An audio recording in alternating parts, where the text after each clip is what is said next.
প্রিয় খামারি বন্ধুরা, আসসালামু আলাইকুম। আশা করছি যে যেখানে আছেন সুস্থ আছেন, ভালো আছেন।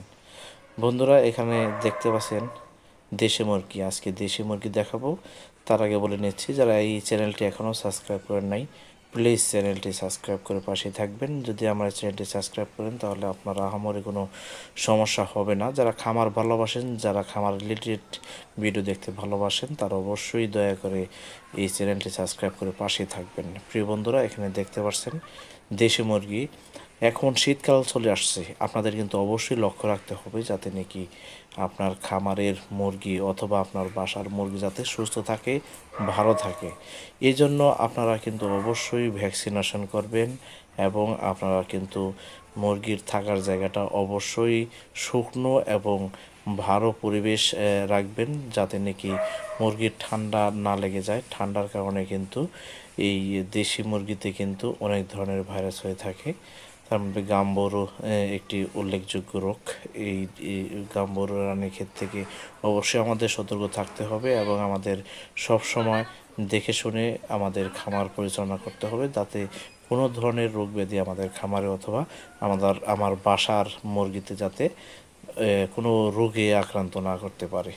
প্রিয় দর্শক, এখানে যে মুরগিগুলো দেখতে পাচ্ছেন, এই মুরগিগুলো কিন্তু অরিজিনাল পিওর দেশি মুরগি। এই দেশি মুরগিগুলো আমি লালন পালন করি। তার পাশাপাশি কিন্তু আপনারা দেখে থাকেন যে আমি চীনা হাঁস লালন পালন করি। তো এই ক্ষেত্রে কিন্তু আমি অনেক ভিডিও দিয়েছি যে চীনা হাঁস এবং দেশি মুরগি লালন পালন করলে কি হয়। একই সাথে যদি চীনা হাঁস এবং দেশি মুরগি লালন পালন করেন তাহলে কিন্তু অনেক ধরনের সুবিধা রয়েছে।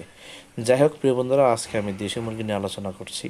এই দেশি মুরগিগুলো কিন্তু একদম পিওর দেশি মুরগি। এই দেশি মুরগিগুলো কিন্তু আমার বাসাতেই আমি লালন পালন করে থাকি। তাই এই দেশি মুরগি যারা লালন পালন করেন তারা অবশ্যই দেখবেন যাতে নাকি আপনার খামারের মুরগি বা বাসার মুরগি যাতে ঠান্ডা না লেগে যায়।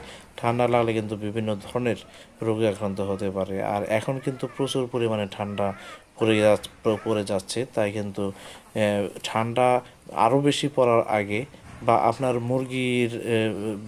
মুরগি যাতে রোগে আক্রান্ত না হয়, সেই আক্রান্ত হওয়ার আগেই কিন্তু অবশ্যই ভ্যাকসিনটা দিয়ে দিবেন এবং ডাক্তারের পরামর্শ অনুযায়ী কিন্তু সব কিছু করবেন। যারা অভিজ্ঞ খামারি আছে তাদের কাছ থেকে পরামর্শ নেবেন। আর সব সময় কিন্তু ভ্যাকসিন দিয়ে রাখলে কিন্তু মুরগি ভালো থাকে। অন্যান্য মুরগি যাতে নাকি আপনি মুরগির সাথে না মিশতে পারে সেদিকেও খেয়াল রাখতে হবে।